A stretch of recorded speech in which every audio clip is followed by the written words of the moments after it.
Bueno, ahora voy a dar paso a David Hogg.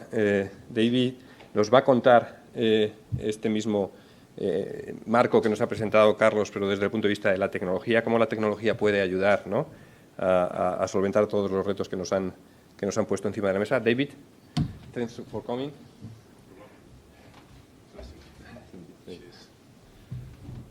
Good morning. Good morning. You have to retune your ears now into English. I do apologize. My Spanish is not that brilliant. So, David, sorry. Yes. Hay una traducción instantánea, hay una app, Nacho, ¿me podéis ayudar? Se puede descargar, si tenéis un vídeo ahí, si descargáis el vídeo hay una pequeña aplicación donde podéis escuchar la traducción instantánea si queréis, y entiendo que en remoto también se puede acceder a la traducción. Sorry, David, I was telling that there is a translation app that you can read the QR. Sorry. It's okay. No problem.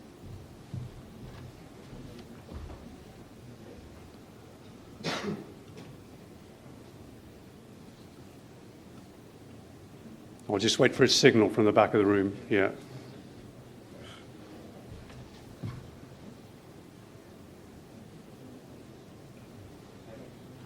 Nice view.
Okay, all right, I think we're ready to go. So thank you very much. First of all, thank you very much to Supply Nexus to invite us to this occasion where we can share our knowledge about and our experiences about supply chain.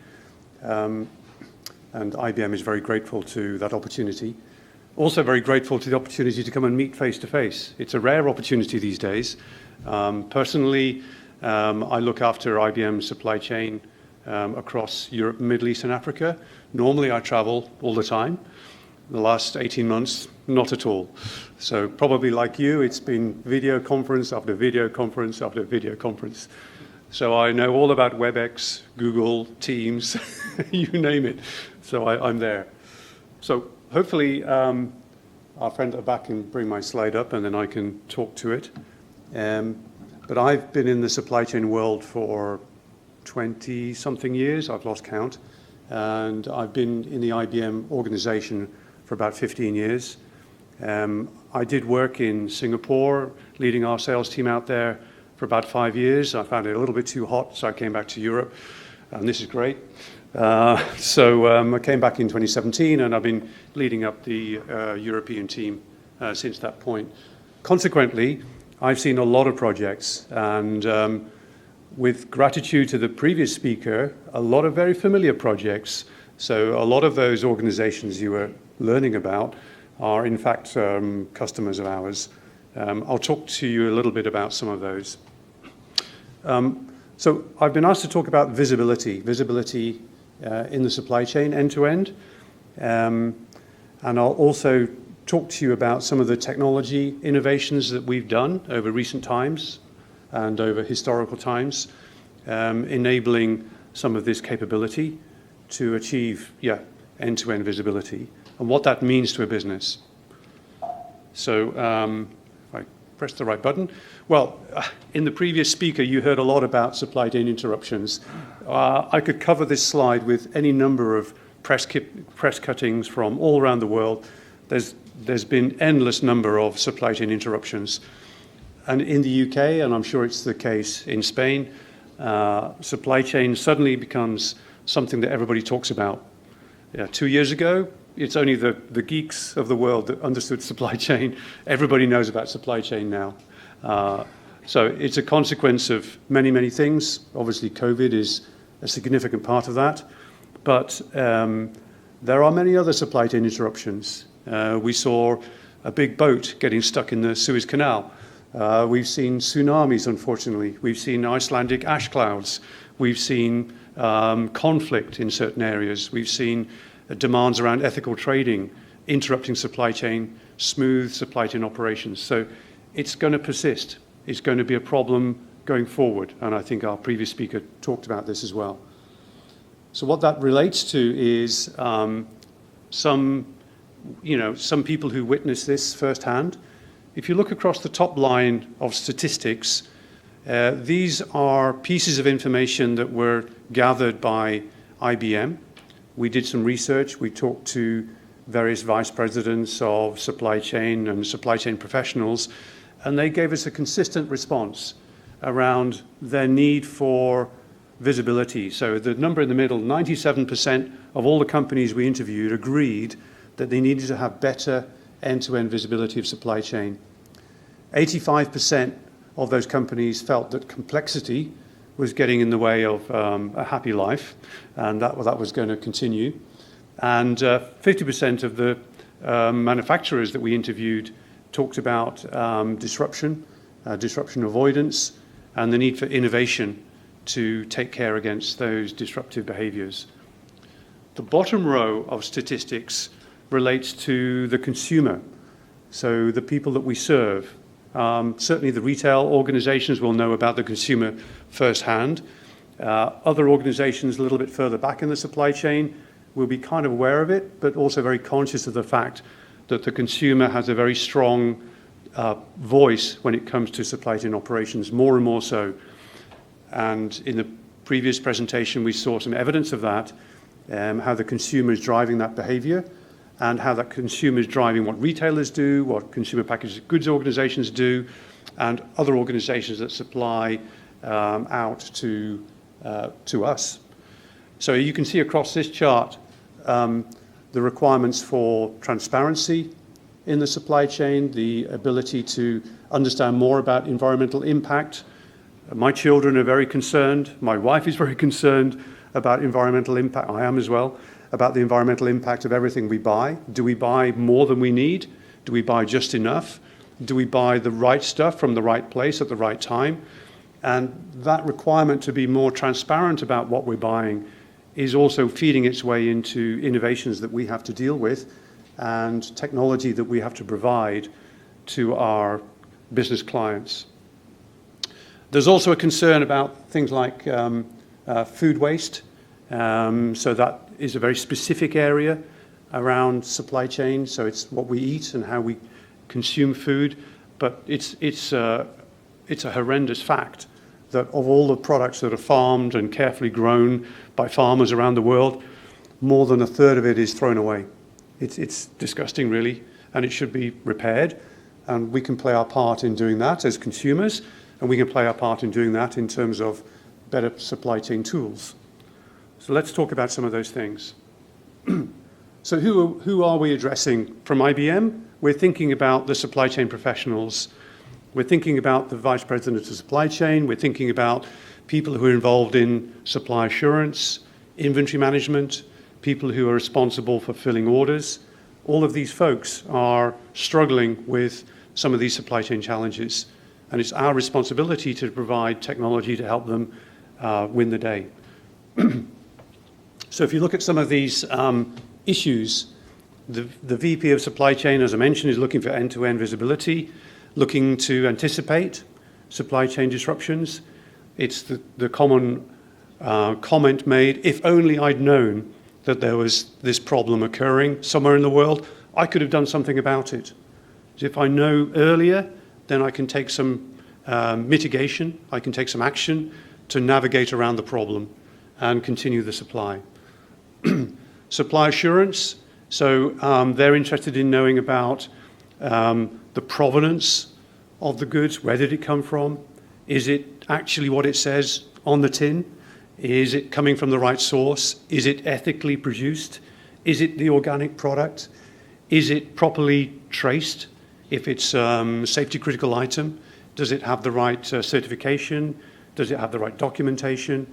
So all of this assurance is another fundamental part of that level of visibility that's now required. It's not good enough just to have EDI connectivity. That's not enough. We need much more information. The information is there. Let's grab that into one place and make it available for our end-to-end supply chain ecosystem. And the fulfillment manager, the guy or girl at the end of the journey, trying to fulfill orders, that inventory is sitting there in a warehouse or maybe in a retail store. Where's the best place to get that inventory to satisfy that customer order from the point of view of when does the customer want it, at the lowest cost, maybe at the lowest carbon footprint, to deliver that product at the right time, the right place. So all of those things are also driving another level of innovation around fulfillment activity for the fulfillment manager. So these are the people that I'm thinking about and my colleague Javier is thinking about whenever we have conversations with our business colleagues out there. So what has IBM done in this regard? Apologies for the rendering of the screen. It's not particularly clear, but I'll talk to it. So we have a variety of tools that we've developed over time that provide many different capabilities that help with that end-to-end visibility I just talked about. And I'll just walk them through from the bottom. At the very bottom is something called Sterling Supply Chain Business Network. It is the basic fundamental connectivity. It's the plumbing, if you wish. It's the basic connections that trading partners can make between each other. So traditionally, that would have been done through EDI, so having things like purchase order receipts, acknowledgements, excuse me, delivery schedules, and advance shipping notices. So as you can see on the chart, we have something like 800,000 organizations using that product right now to provide that connectivity across the world. So that's the base level. And that is purposely placed at the very bottom of the chart. It's the foundation layer that we have that provides that connectivity. In that green band in the middle, we have supply chain applications. And if you look at the top left-hand side of the chart, industry-leading supply chain applications, these are living on top of that connectivity to provide decision-making. So it's providing inventory visibility, and it's providing some decision-making around how to fulfill orders correctly in the right way. And I'll give you some examples of that, of some organizations that we serve, and how they use this tool to provide a better solution for their organization. Thank you very much. Cheers.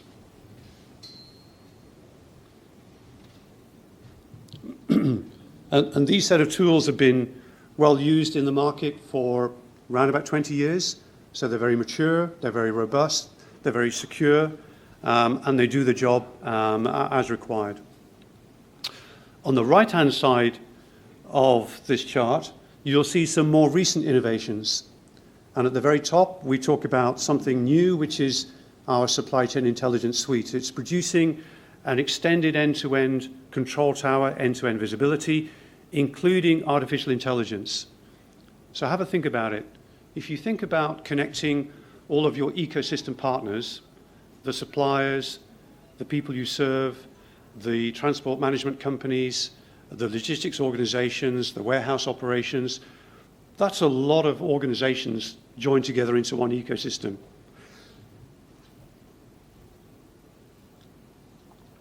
And that requires a lot of data.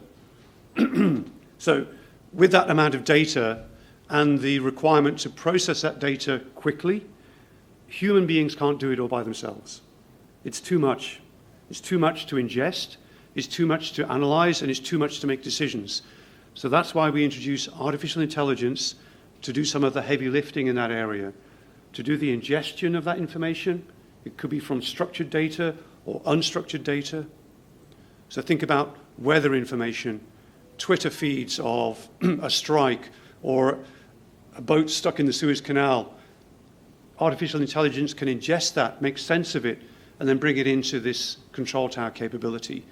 Structured information, EDI messages, purchase order information, advanced shipping notices, bring that into the control tower scenario. With that information together, then you can process it faster with more artificial intelligence. Where are the patterns of information? Oh, here's an anomaly. Here's something suggesting there's going to be something late. What are we going to do about that? So our AI can flag that up faster and bring it to the attention of the supply chain professional much quicker than the human being can do by themselves.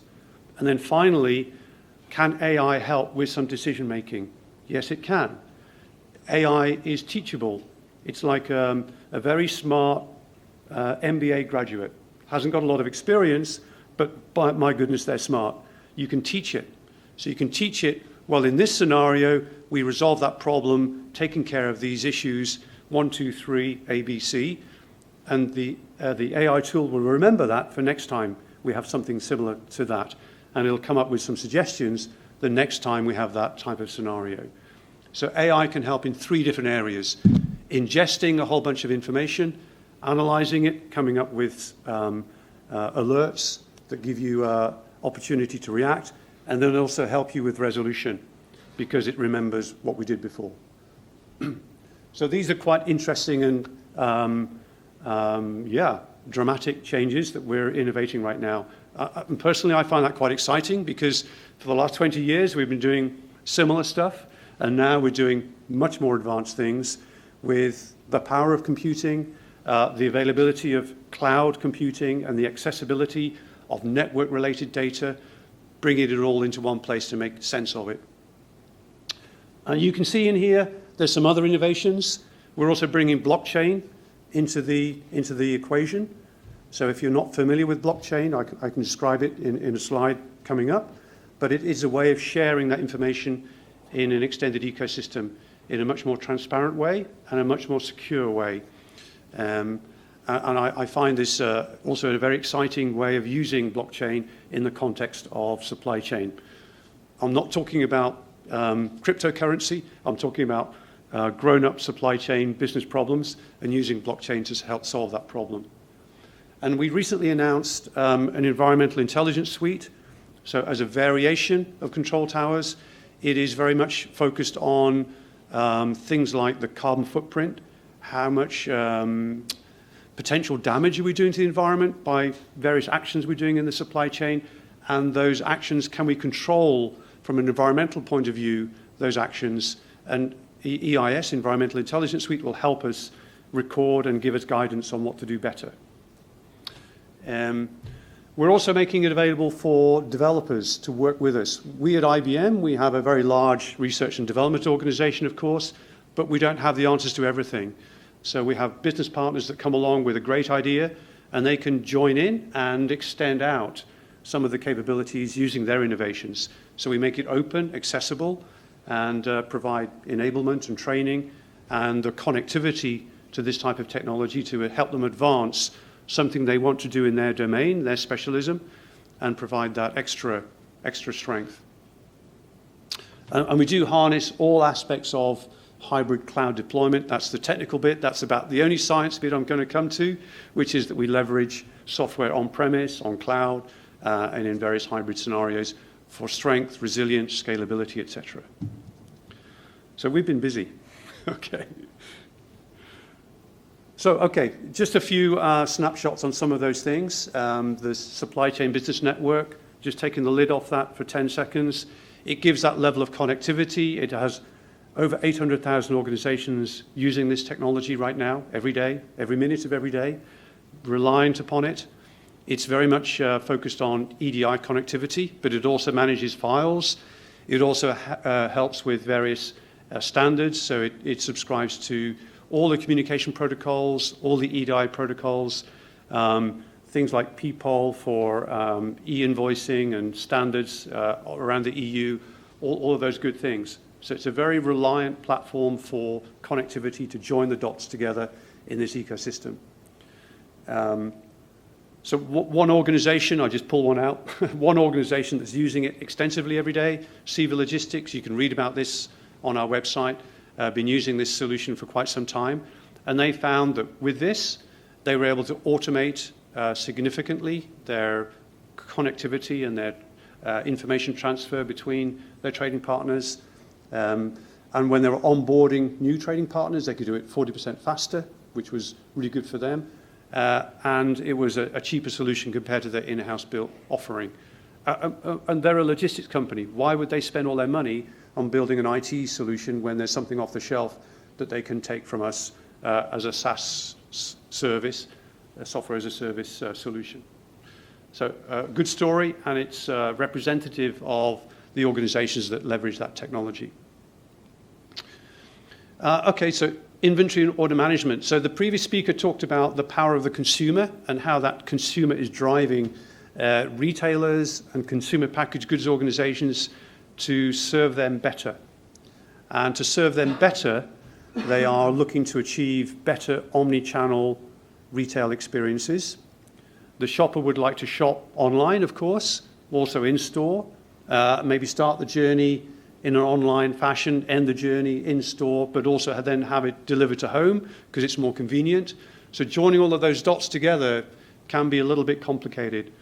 So our inventory visibility and our order management tool is designed to take care of that complex area between digital front office and physical supply chain back end. So that crossroads of multi-channel selling, multi-channel fulfillment is where this decision-making engine, order management, comes into play. Quite sophisticated, but very flexible. It can adapt to many different scenarios, both current and future. We also get involved in enabling the store, the physical retail store, the outlets. We also enable the call center to join the dots on all sorts of omni-channel journeys. We also have an add-on which deals with the ability to configure, price, and quote items which are configurable or make to order, as well as something which is available off the shelf. So many different flavors of organization we serve. And I'll just call out a couple in a minute. So these are 6 typical omni-channel experiences that the shopper wants. On the top left-hand side, if I start at the top row, top left-hand side, it's the ability to view accurate real-time inventory from anywhere. And in fact, we just released a new solution which is intelligent promising.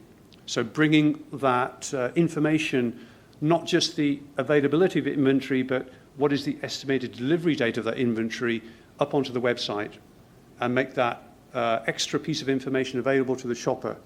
So the retailers who can provide that information will win the day because they are providing more transparency to the shopper. When the shopper's looking at the choice of, well, I can buy it from Amazon and I think it's going to be with me in 3 days, or I can buy it from this retailer over here who's promising it for pickup this afternoon or delivered to home tomorrow morning if I place my order by 12 noon. Oh, that might be the one for me. And if they can also introduce some other information in there around where that product came from and was it environmentally friendly and everything else, that one wins the day.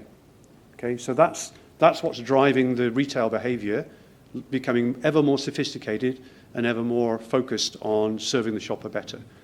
So inventory visibility is key. Without that inventory visibility, you can't make any decisions. So that's where organizations would start in enabling these omni-channel experiences. In the middle at the top is about fast on-time delivery. So that's making sure that when the promise is made, the promise is kept. So I talked about intelligent promising, but then making sure that that promise is kept. That's where the order management engine is orchestrating and controlling and looking after all the steps in the journey of that order fulfillment process and making sure that the delivery is kept in line with the original promise. And if it's not, flag it up and then take some remedial action to take care of it. Top right is the ability to make changes so that the consumer changes their mind. Oh, I thought I was going to pick it up in the store. No, I want it delivered to home now. I'm just going to phone or go online and make the change, great, I can do that as long as I am within the cut-off time for that particular order, and the retailer has to respond. A lot about responsiveness, a lot about speed, a lot about convenience and availability of information. On the bottom row, the bottom two items on the left and the middle talk about the store experience. We've seen a lot of that in the last 24 months, accelerated by COVID in the last 18 months, the opening up of the store as an additional fulfillment center. So buy online, delivered at home used to be you buy online on the website or on the app, and it was delivered to home from the distribution center or the warehouse. Now, it could also be the store, the physical store. So why would, if I'm living nearby an El Corte Inglés store, would they ship it from the distribution center on the south side of Madrid when it's only 5 minutes away from my house? If it's physically in the store, ship it from the store. So that's what's being done now. And during the lockdown, El Corte Inglés, who use our technology, were able to change very quickly to click and car and drive-by pickup for grocery items, as we saw with many other of our clients around the world who were able to change rapidly like this because they had the technology in place that enabled that quick change. But this ability to do fast, on-time delivery, enabling the store as well, is very significant. If you enable the store as well as the distribution center, it's a wider pool of inventory, meaning that you can reduce the overall inventory level as a retailer, reducing costs, reducing the environmental impact of all of that inventory, but still serving the customer in the right way. And on the bottom right-hand side, also scheduling delivery or appointments at time of order. So that's actually keying into what the carrier can do, what the delivery function can do, and also making sure that we also handle returns efficiently. The previous speaker talked about the way that speed influences the percentage of returns. Yes, absolutely. But there are other things as well that retailers and consumer packaged goods companies can take care of, one of which is the specification of the product. It's a classic case that when retailers are selling apparel, small, medium, large, or certain centimeter size on the chest or whatever, certain retailers have different measurements. So shoppers think, well, I think I'm a medium, or I think I'm a large. I'll buy two, and then send the one back that doesn't fit me. If there was more consistency in that area, then they'd only have to ship one product and not have the return. So there is a focus on making sure that the clarity of information around the product being sold is important, so reduce the returns. Also, some of our organizations, our customers using this technology, are focused on the shopper. Which shopper is buying 7 party dresses and sending 6 back? And do I really want that customer to continue to buy 7 party dresses when they go to the next party next month and send 6 back? Maybe I'll just restrict their ability to buy so many party dresses. Okay, so genuinely, we have organizations who are looking into that and taking care of the product, the customer, the speed, all of those things to reduce the returns process. So anyway, I digress a little bit. So how are we doing? Okay. So I just want to talk about some of our customers that are using this solution. IKEA have been very busy with us. They've accelerated their omni-channel experience. They used to have 2 organizations, the physical store and the digital store, and they never met. They were never meeting. So it was a frustration for consumers who wanted to go into the store and deliver to home, or go online and deliver to home. These things didn't meet. But now they do. Now they do. And they also, through last year, like a lot of our organizations, flipped to ship from store when the stores were closed. Because IKEA are mostly big warehouses you walk through. So clearly it's a good example to do that. So it's a great project. It's been a big journey. It continues. We're looking to roll into China with them next year. But we've already done 51 countries across the world using one solution globally. So a very nice project. Adidas were mentioned earlier. I won't talk about them much more, other than saying, yeah, the Russian project was fascinating. They originally imagined that they would have around about 20 to 30 click and collect orders. They were overwhelmed when they launched. They had 1,000 per day, and they had to stop the project and restart because they weren't really ready for the interest that was out there. The only other thing I'll say about Adidas is we're working closely with them on a lot of innovations. They're using our AI tool for smarter fulfillment decision-making in the US, and we're enabling that now for Europe. What they're doing is looking at fulfilling from distribution center and store, which is the most cost convenient, but also looking at the velocity of that inventory. So for example, if there's a store over here with a certain category of goods which is slow moving, and a store over here with the same category of goods fast moving, but this one is closer to the consumer, well, let's make a decision. Do we fulfill from this store because they're closer to the consumer, or do we fulfill from this store because we reduce future markdown? If this is slow moving inventory, we have to clear it at some point, and we normally do that by discounting. But if we can ship from here and it's cost okay, then let's ship from there and we reduce the markdown in the future. So AI takes care of that type of decision making. So the brain in order management can be set up by the retailer with certain business rules, quite sophisticated. But if you're going to look at things like peak periods, you have to change the business rules, or you can use AI. AI can step in and say, right, we have the business model for peak. Let's make sure we're using these rules as opposed to these rules, and do a better job on the fulfillment operations. So that's enough about Adidas. We've been very busy with them. They're a design partner with us, so they love to innovate. They love to try stuff out, and we've had a great journey with them. So how much time have I got left?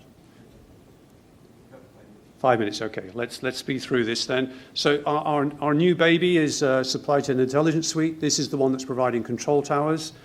If you look at that inner ring, it talks about actionable insights, smarter workflows, and intelligent automation. So it's everything I said earlier about ingesting a lot of information, using AI to process that information, to come up with alerts, and provide dashboards that says, hey, here you need to take care of something, and then provide a virtual resolution room. We all know about virtual working now. So virtual resolution rooms are part of the deal where you bring people together that can help make decisions. Also AI coming in to help with that decision-making process. So the type of scenarios we're looking to take care of is reducing out of stock or approaching out of stock situations, managing critical supplies for build to order products, and things like the volatility that we're experiencing on critical hospital supplies, monitoring consumption rates. In the last 24 hours, we've just seen a huge spike in PCR test kits for COVID because the UK government has decided, when I go back to the UK now, I need to do a PCR test. Great.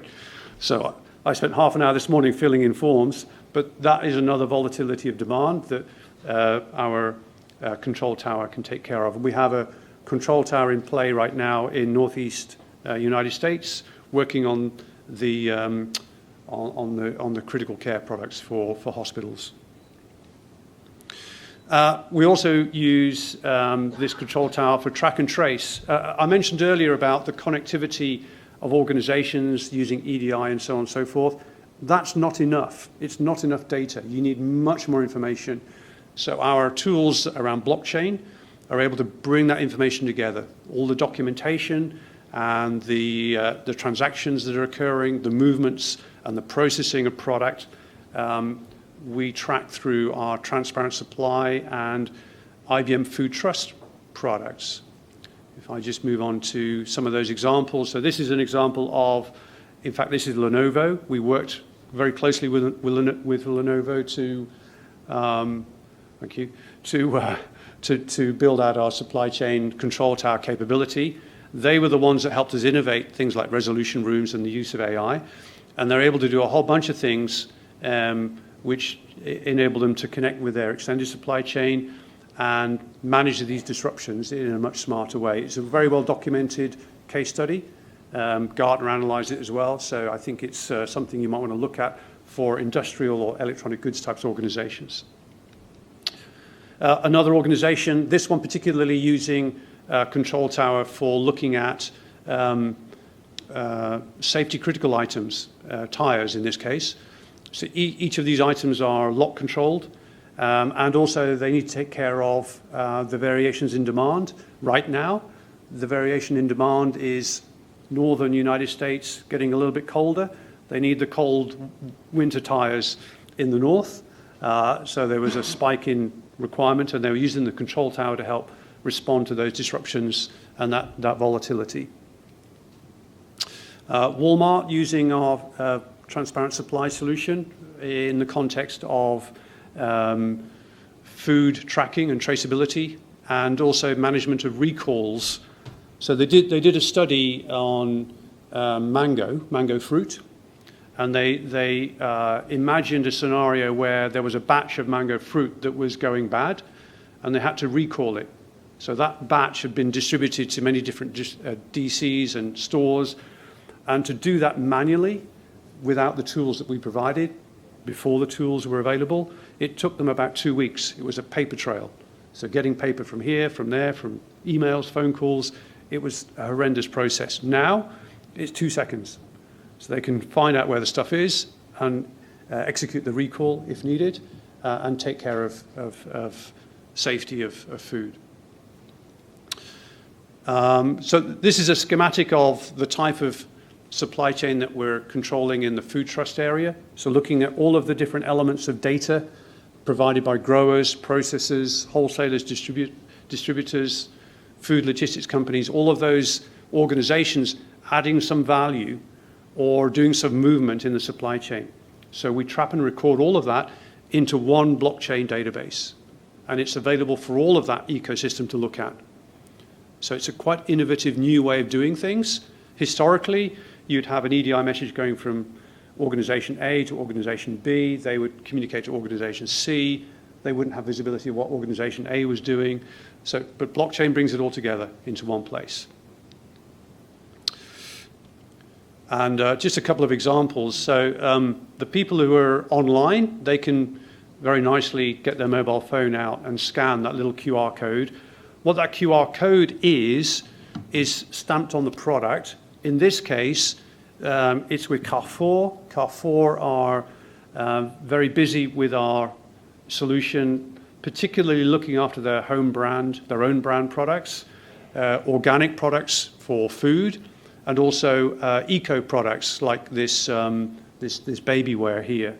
And what they're able to do, if you scan the QR code, you can see the whole journey of this baby product, and you can see how it was, where it came from. Was it ethically sourced in the first place? Did that cotton come from southern United States or Turkey or the Uyghur province in China, for example? Was it exactly ethically sourced? And then subsequently, was it processed correctly? Was it processed using eco-friendly chemicals? And the whole story is then available to the consumer when they press the QR code. It's a fascinating piece of innovation.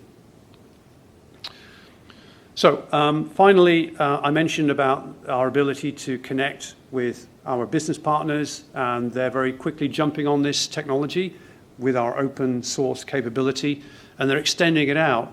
So 4Kites and Project 44, they're very involved in Internet of Things. They are using RFID tags to track and trace items in movement, in transit, and providing real-time visibility of what's occurring right now. Supplier risk, so Resilink, risk methods, Sopra Steria, different flavors of risk management, risk supply chain platforms. For example, Sopra Steria are very focused on the automotive industry.